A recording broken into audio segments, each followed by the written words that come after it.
things that go viral, but they're valuable. And it just very quickly, it talks about this swimmer who snuck into the Olympic. He jumped off the top diving board in the swimming competition, and he belly flopped. On his top, he had a gold casino top advertising gold casino. But so people shared that story. But because gold casino has nothing to do with swimming, it has nothing to do with the Olympic, it didn't actually impact their sales.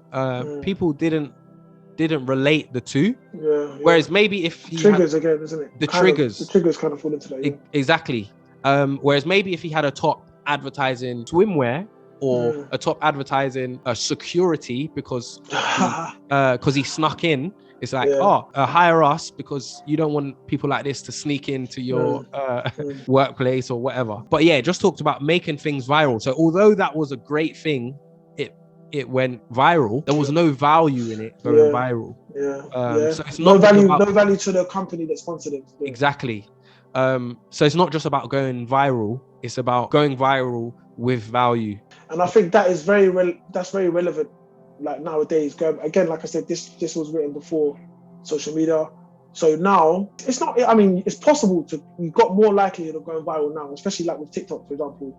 You know, you've got a lot more opportunity to go viral now. But what's the end product? Again, where's the value to you? See what I mean? So it's like when you're trying to do some sort of market, because this was talking about stories. Obviously, just explain what that is. In this chapter, people kind of talk about their experiences, or they can market your product via telling a story. So, you know, for example, with your organization, Tyler, like someone could be like, oh yeah, man, I was suffering, you know, I got an injury or I had a really bad back pain or really tight neck. And, you know, I went and saw this guy, Tyler, he was so good, the price was right. And the massage, you know, I feel great. You know, to be fair, actually, forget that. Let me tell a real story. Like my story, I always tell people about my back. Like before, I had a back injury from poor form when I was weightlifting and stuff like that. And then when I came and saw you for a few sessions, my back's fine now. And I never used to, up until kind of we met, I was never able to do squats. I couldn't do squats. There's a lot of exercises I couldn't do. Came with sessions with you now, my back's fine. And that story's it. Yeah, big up. But you see what I mean? But exactly, you see what I'm saying? So I tell people that story all the time. And I've told people that story all the time. So what I'm doing through telling them that story is marketing you. Yeah. I'm doing it through a true story. And again, something which with like where we're a non-for-profit organization, we know the power of telling stories. Stories are much more powerful than me just going to someone and say, hi, I used to have back pain. No, not even that. Go and see Tyler. What? Where's the rent? They're not even going to buy into it. It's just cold. You've come in so cold. Like, what are you talking about?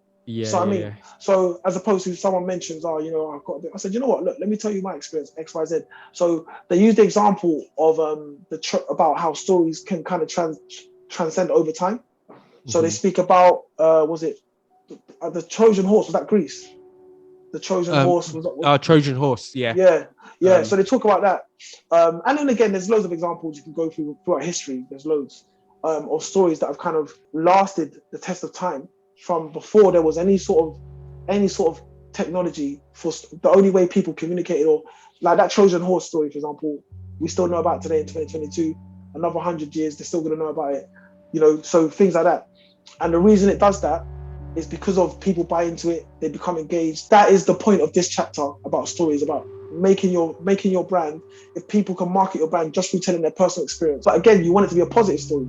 Yeah. Because the same thing, a negative story is a story with its positive. You don't want someone to come and say, oh, you know, we went here and it was terrible. And Yeah. So relating that back to what you said about the diver, that's a story that everyone's going to talk about. Oh my gosh, imagine the people that were there, but they're not going to talk about Gold Casino. They're talking about the guy that jumped off in a tutu. Yeah. You know what I'm saying? Maybe if he was advertising tutus, maybe he would, who knows? I mean, it had no relevance. It had no relevance. Maybe tutu sales went up that year. Who knows? Mr. Fly and I are always dropping gems. And to watch the full episode, click here. Or for some more snippets and some more gems, click here. Peace.